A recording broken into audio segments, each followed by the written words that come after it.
आज भारत देश महासंकट के समय से गुजर रहा है। यह संकट है नेशनल सिक्योरिटी का। भारत देश को चीन, पाकिस्तान घेरते जा रहे हैं और भारतीय सेना की हालत ऐसी है कि सेना अध्यक्ष ने प्रधानमंत्री को यहाँ तक कह दिया है कि यदि युद्ध हुआ तो हम गारंटी नहीं ले सकते। दूसरी ओर महंगाई बढ़ती ही जा रही है और शिक्षा का स्तर गिरता ही जा रहा है। कोर्ट और जुडिशरी में भ्रष्टाचार और भाई भतीजावाद के कारण साधारण नागरिक उन्नति नहीं कर पा रहे हैं। यह बहुत ही भयानक छवि है, पर इसे सुधारा जा सकता है। आज हम नागरिक देश में अलग अलग मांगों पर बंट गए हैं, लेकिन टीसीपी एक ऐसा समाधान है जो हम सभी नागरिकों को करीब लाएगा और हमें ऐसा कॉमन प्लेटफॉर्म प्रदान करेगा जिसमें नागरिक अपनी शिकायत या प्रस्ताव रख सकते हैं, जिसे देश के दूसरे लोग भी देख और समर्थन कर पाएंगे। इन सभी समस्याओं का समाधान करने के लिए हमें जो सबसे पहले सुधारना है वो है उच्च स्थानों में भ्रष्टाचार। हमने अभी तक आपको बताया कि कैसे एमआरसीएम कानून से गरीबी कम होगी और आरटीआर जूरी ट्रायल जैसे कानून से भ्रष्टाचार कम हो। यह सब कानून टीसीपी की मदद से आएगा। आइए एक बार फिर से टीसीपी के बारे में संक्षेप में जान लेते हैं। टीसीपी एक पब्लिक ओपिनियन सिस्टम है जिसमें प्रधानमंत्री के वेबसाइट पर नागरिकों की राय देखी और जांची जा सकती है। इसे बस भारतीय राजपत्र पर छापने से ही देश में अमल किया जा सकता है। गैजेट यानी कि भारतीय राजपत्र। भारतीय राजपत्र पर प्रधानमंत्री के हस्ताक्षर करवाने के लिए कोई भी राजनीतिक पार्टी बनाकर बहुमत से चुनाव जीतने की जरूरत नहीं होती। हम जन आंदोलन के दबाव के द्वारा प्रधानमंत्री से गैजेट पर हस्ताक्षर करवा सकते हैं। इस वीडियो में हम जानेंगे कि कौन से कैंपेन मेथड यानी कि कौन से अभियान तरीके से हम प्रधानमंत्री पर जन दबाव डालकर उन्हें टीसीपी को गैजेट यानी कि भारतीय राजपत्र पर हस्ताक्षर करने पर मजबूर कर सकते हैं। देश या समाज में कोई भी अच्छा बदलाव लाने का केवल और केवल एकमात्र उपाय है अच्छे कानून लाना। अन्यथा अच्छे कानून के अलावा देश में कोई भी बदलाव कभी भी नहीं आ सकता, क्योंकि देश का परिचालन कानून के द्वारा होता है और हम सभी नागरिक सीधे रूप से कानून द्वारा जुड़े होते हैं। देश में कोई भी अच्छा बदलाव लाने के लिए पहली सीढ़ी होती है कानून की ड्राफ्टिंग करना, और यह ड्राफ्टिंग करना हम नागरिकों का दायित्व है। ड्राफ्ट एक प्रस्तावित कानून का नक्शा होता है जिसमें कानून की विस्तृत पद्धति होती है और इसमें सरकारी कर्मचारियों को विस्तृत निर्देश दिए जाते हैं कि उन्हें क्या कार्य करना है। इसी प्रस्तावित कानून के ड्राफ्ट को देश में पारित करने के लिए दूसरी सीढ़ी होती है इसको भारतीय राजपत्र पर छपवाना। भारतीय राजपत्र एक सरकारी पत्रिका है जिसमें ड्राफ्ट या कोई भी बदलाव को प्रधानमंत्री छापकर सरकारी अधिकारियों को भेजते हैं, जिसमें उन्हें उस ड्राफ्ट कानून को परिचालित करने का विस्तृत निर्देश होता है। बचपन से हमें बिकाऊ मीडिया और स्कूल के पाठ्य पुस्तक माफिया द्वारा ये बताया गया है कि केवल विशेषज्ञ ही कानून समझ सकते हैं और बना सकते हैं। क्या यह सच है? कानून बनाने का विशेषज्ञ कौन है? वकील? नहीं, उनका काम तो कोर्ट में मुकदमे लड़ना है। जज? नहीं, उनका काम तो फैसले देना है। सांसद या विधायक? नहीं, उनका काम कानून को पारित करना है। या फिर सरकारी अफसर? नहीं, उनका काम तो पारित किए हुए कानून को लागू करना है। तो फिर कानून बनाना किसका काम है? तो उत्तर है कानून बनाना हम नागरिकों का काम है। जी हाँ, आप, मैं और हम सभी साधारण नागरिकों का काम है। कम से कम ये प्रत्येक नागरिक का कर्तव्य है कि वो कानून को जाने और कुछ नागरिक पहल करके कानून की ड्राफ्टिंग भी करें। तो फिर कानून और ड्राफ्ट पढ़ना शुरू करें। आज कुछ भारी और कम प्रयोग होने वाले शब्द का प्रयोग करके कानून को जानबूझकर कठिन भाषा में लिखा जाता है ताकि साधारण नागरिक को कानून समझ ही नहीं आए, और ऊपर से नागरिकों के मन में कानून के प्रति एक अनजाना डर पैदा किया जाता है कि तुम तो इसे समझ ही नहीं पाओगे, तुम्हारे बस की बात नहीं है, कानून को वकील और जज पर छोड़ दो। लेकिन यदि आप भारी शब्दों को आसान शब्दों से बदल दें और बड़े वाक्यों को छोटे वाक्यों में तोड़कर पढ़ें तो फिर आप पाएंगे कि कानून 8वीं कक्षा के गणित से भी ज्यादा सरल है। देश में कोई भी अच्छा बदलाव लाने के लिए हमें एक बहुत ही महत्वपूर्ण बात को ध्यान में रखना चाहिए कि हमें भारतीय राजपत्र में छपवाना क्या है, क्योंकि कोई भी मांग के लिए उस मांग का विस्तृत नक्शा जरूरी होता है। यदि हम किसी मांग को बस एक लाइन में समेट दें तो सरकारी अधिकारियों को पता नहीं चल पाएगा कि उन्हें क्या और कैसे करना है। आज साधारण नागरिकों को कुछ भी नहीं मिल पाता। इसका प्रमुख कारण यह है कि आज साधारण नागरिक अपने रिप्रेजेंटेटिव या प्रतिनिधि से किसी भी चीज की मांग के लिए संपर्क ही नहीं करते। अगर हम साधारण नागरिक अपने प्रतिनिधि से संपर्क करना शुरू करें तो उन पर दबाव बनेगा, परंतु दबाव बढ़ाने के लिए ज्यादा से ज्यादा नागरिकों को अपने प्रतिनिधि से संपर्क करके मांग करनी पड़ेगी। हम साधारण नागरिक स्वयं एक लीडर हैं। बिकाऊ मीडिया यह कुप्रचार करती है कि देश में कोई बदलाव लाने के लिए नागरिकों को कोई मसीहा की जरूरत होती है। यह कहना एक तरह से हम साधारण नागरिकों को गाली देना हुआ। हम साधारण नागरिक इस देश के मालिक हैं और भगवान ने हम सभी के पास इतना सामर्थ्य दिया है कि हम कोई भी बदलाव ला सकते हैं और इसके लिए हम नागरिकों के बीच में किसी भी दलाल मसीहा की जरूरत नहीं है। आज हमारे देश में सैकड़ों समस्याएं हैं और इनका समाधान अनिवार्य है, परंतु बजाय कि हम 100 समस्याओं के लिए 100 अलग अलग आंदोलन करें, हमें इसके बदले सिर्फ एक आंदोलन टीसीपी को लाने के लिए करना चाहिए। टीसीपी के आ जाने पर सभी समस्याओं का समाधान टीसीपी के द्वारा कम किया जा सकेगा। आज की व्यवस्था में केवल वोट देना अपर्याप्त है, क्योंकि आज आप जिस व्यक्ति या जिस पार्टी को वोट दे रहे हैं, मान लीजिए कि वो आज ईमानदार है, परंतु जीत कर संसद में जाने के बाद वो बिक गया तो फिर हम नागरिकों के पास कोई विकल्प नहीं बचता सिवाय 5 साल इंतजार करने का। इस बीच नेता को उसके पद से निकाल भी नहीं सकते हैं। इसी कारण वोट सिस्टम बिना आरटीआर के निष्क्रिय है। बिकाऊ मीडिया यह कुप्रचार फैलाता है कि एक ईमानदार व्यक्ति अगर प्रधानमंत्री बन जाए तो वह अकेला ही देश का विकास कर सकता है, लेकिन यह बात 100% बकवास है, क्योंकि एक अकेले प्रधानमंत्री को कोई भी कानून लोकसभा में पास करने के लिए कम से कम 272 एमपीज का साथ चाहिए होता है और फिर जाकर उसी कानून को राज्यसभा में भी पास करवाने के लिए बहुमत चाहिए। तब जाकर वह कानून देश में पारित हो सकता है और राज्यसभा में बहुमत बनाना आसान कार्य नहीं है। इसीलिए एक तथाकथित ईमानदार प्रधानमंत्री कोई भी जनहित के कानून बनाने के लिए पर्याप्त नहीं है।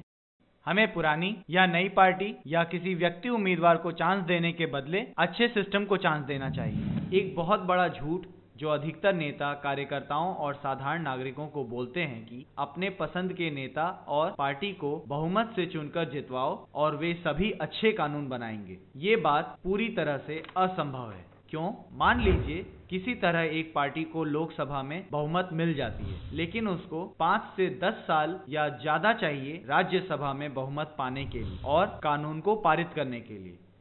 यदि यह किसी तरह कोई कानून दोनों सदनों में पारित हो भी गया तो विदेशी कंपनियां सुप्रीम कोर्ट में अपने एजेंट जजों द्वारा उस कानून को रद्द करवा सकती हैं। इसलिए केवल कुछ गिने चुने लोग शक्तिशाली विदेशी कंपनियों का सामना नहीं कर सकते, क्योंकि आज विदेशी कंपनियों का प्रभाव अधिकतर मीडिया और कोर्ट पर है। सफल जन आंदोलन के 3 आवश्यक तत्व हैं। पहला, जनता की स्पष्ट मांग। दूसरा, जन समर्थन संख्या का प्रमाण। तीसरा, नेता के मन में जनता का डर। आइए इन आंदोलन के तत्वों को विस्तार में समझें। स्पष्ट मांग। बिना स्पष्ट मांगों के विरोध प्रदर्शन करना व्यर्थ है। उदाहरण, यदि आपने मांग की थी मजबूत भ्रष्टाचार विरोधी कानून लाओ, पर उसका ड्राफ्ट आपने नहीं दिया, तब नेता ऐसी कमियों वाला कानून बना सकते हैं जो धनी या प्रभावशाली अपराधियों को आपस में साठगांठ बनाकर सजा से बचने का अवसर दे और आम नागरिक इस कमियों वाले कानून के दुरुपयोग को रोकने के लिए कुछ नहीं कर सकते। इसलिए हर एक सच्चे कार्यकर्ता या देशभक्त को अपने सुझावों के लिए ड्राफ्ट देना चाहिए और जब नेता आपके पास वोट मांगने आए तो हमें उसे बोलना चाहिए, हम तुम्हें वोट देंगे जब तुम अपने घोषणा पत्र, वेबसाइट आदि द्वारा अच्छे समाधान ड्राफ्ट का प्रचार करोगे। केवल वायदे पर्याप्त नहीं है, क्योंकि कोई गारंटी नहीं कि सत्ता में आने के बाद नेता अपने वायदे पूरा करेगा। जन समर्थन संख्या का प्रमाण। अब एक उदाहरण से समझें कि किसी मुद्दे पर जन समर्थन संख्या का प्रमाण सरकार पर जनता का दबाव डालने के लिए क्यों जरूरी है। सर्वप्रथम, सिग्नेचर कैंपेन से कोई भी बदलाव संभव नहीं है।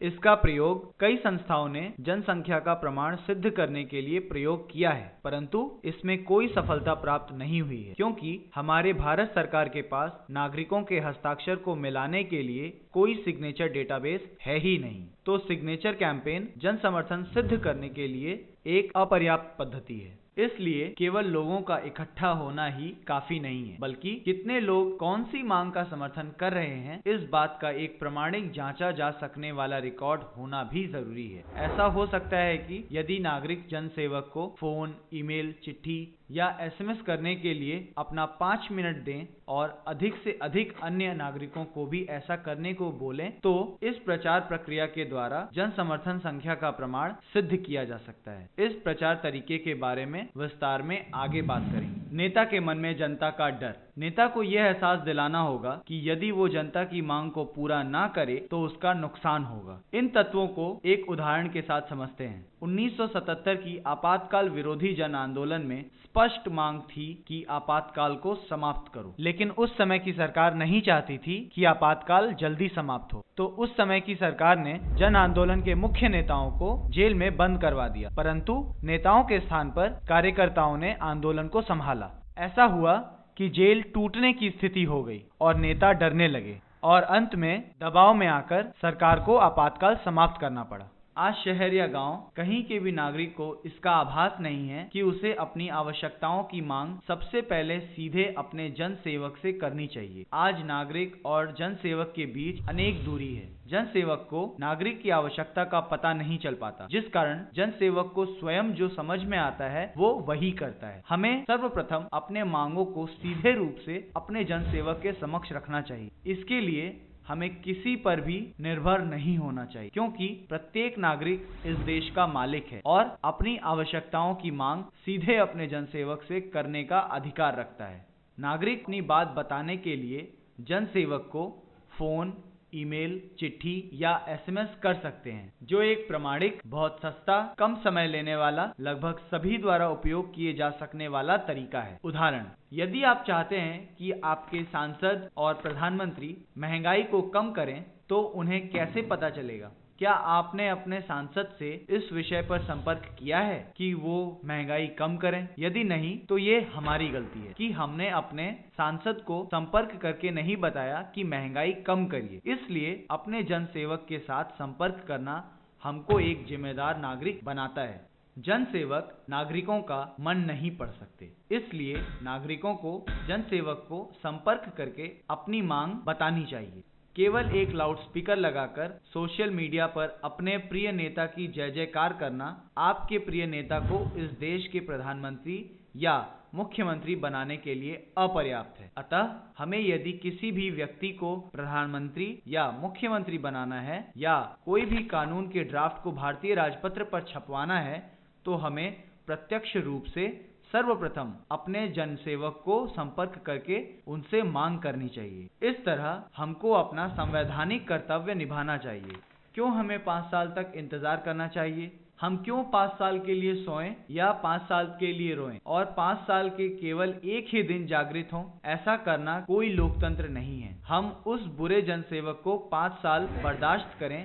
इससे अच्छा होगा कि हम नागरिकों को जो चाहिए उसकी मांग करें और अन्य नागरिकों से भी संपर्क के द्वारा मांग करवाकर उन पर दबाव डालें और उसे पूरा करवाएं। बिकाऊ मीडिया तो पैसे लेकर सभी बुरे नेताओं को अच्छा बताता है, बोलता है कि लाखों लोग उस नेता को पसंद करते हैं और फिर लोग भ्रमित हो जाते हैं, क्योंकि नागरिक के पास ये पता लगाने का कोई प्रामाणिक तरीका नहीं है कि कितने संख्या में लोग उस नेता को पसंद करते हैं और कितने उसके विरुद्ध हैं। समस्या का समाधान हम टीसीपी की सहायता से कर सकते हैं, क्योंकि टीसीपी के द्वारा हम नागरिकों की राय प्रत्यक्ष और प्रामाणिक रूप से देख और जान सकते हैं। इसी कारण हम सभी नागरिकों को टीसीपी की मांग अपने अपने जनसेवक से संपर्क करके करनी चाहिए।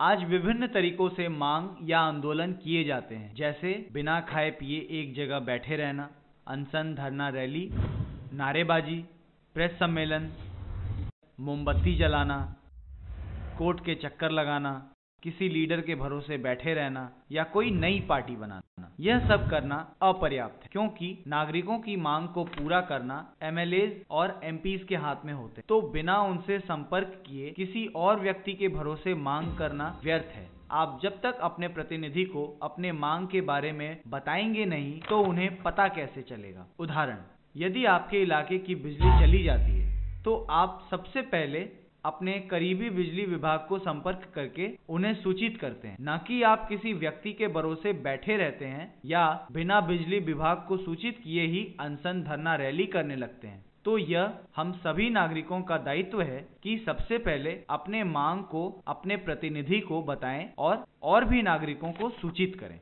बिकाऊ मीडिया और बिकाऊ लीडर्स अत्यंत महत्वपूर्ण सच्चाई नागरिकों को नहीं बताते कि असली व्यवस्था परिवर्तन केवल जनहित के ड्राफ्ट का प्रचार और मांग करके और उस पर जन आंदोलन करके ही किया जा सकता है। और बिकाऊ लीडर्स जानबूझकर नागरिक और कार्यकर्ताओं को समय बर्बाद करने वाले कार्यों में लगा देते हैं जिनसे व्यवस्था परिवर्तन नहीं होता, जैसे मोमबत्ती जलाना, नारेबाजी, अनशन रैली, सामाजिक कार्य या नई पार्टी बनाना आदि। इसलिए आज उन नागरिकों और कार्यकर्ताओं की संख्या कम है जो जनहित समाधान ड्राफ्ट का प्रचार और मांग कर रहे हैं। सरकार के लिए किसी एक लीडर आधारित आंदोलन को दबाना बहुत आसान होता है, क्योंकि वही एक लीडर कार्यकर्ताओं को आदेश देता है और कार्यकर्ता केवल वही करते हैं जो उनके लीडर कहते हैं।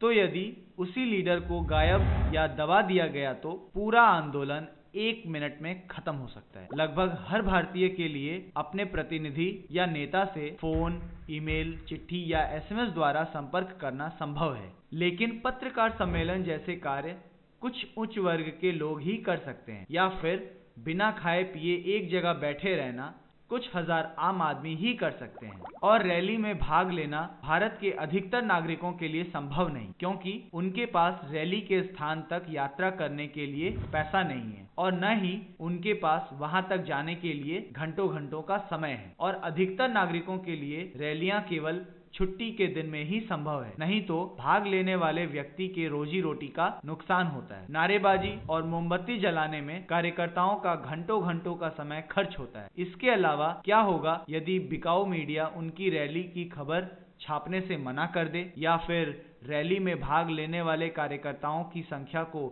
झूठी बना दे?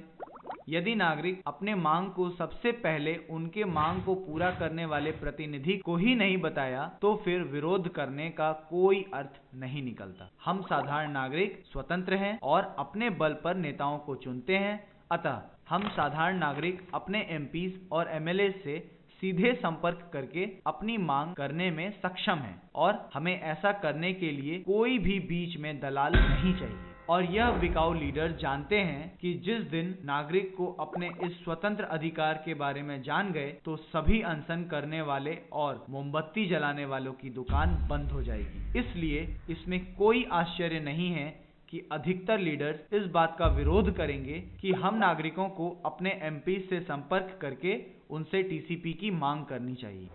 टीसीपी की मांग और प्रचार करने के लिए ज्यादा से ज्यादा नागरिकों को पहल करनी चाहिए, ताकि दूसरे नागरिकों को भी ऐसा करने के लिए प्रेरणा मिले। आज साधारण नागरिकों का सबसे बड़ा शत्रु है बिकाऊ मीडिया। हम जन समूहों को विज्ञापन, पर्चे, डीवीडी, एसएमएस या ईमेल के द्वारा टीसीपी या अन्य जनहित के प्रक्रिया ड्राफ्ट और दूसरी सच्चाई के बारे में सूचित कर सकते हैं। इस प्रकार हम बिकाऊ मीडिया के झूठ की पोल खोल सकते हैं और सही जानकारी लोगों तक पहुंचा सकते हैं बिना बिकाऊ मीडिया के। टीसीपी लाने के लिए सर्वप्रथम अधिक से अधिक लोगों को टीसीपी के बारे में जानकारी दें और एकमत होकर एकजुट हों। फिर नागरिकों को अपने अपने प्रतिनिधि से फोन, ईमेल, चिट्ठियां या एसएमएस से संपर्क करके उनसे टीसीपी को भारतीय राजपत्र में छापने की मांग करने को कहिए। टीसीपी को लाने के लिए ज्यादा मात्रा में दबाव डालना पड़ेगा और दबाव तभी संभव है जब हम अपने प्रतिनिधि से संपर्क करके इसकी मांग करें। अब जब आपको सच की जानकारी हो ही गई है, तो अब आप क्या करेंगे?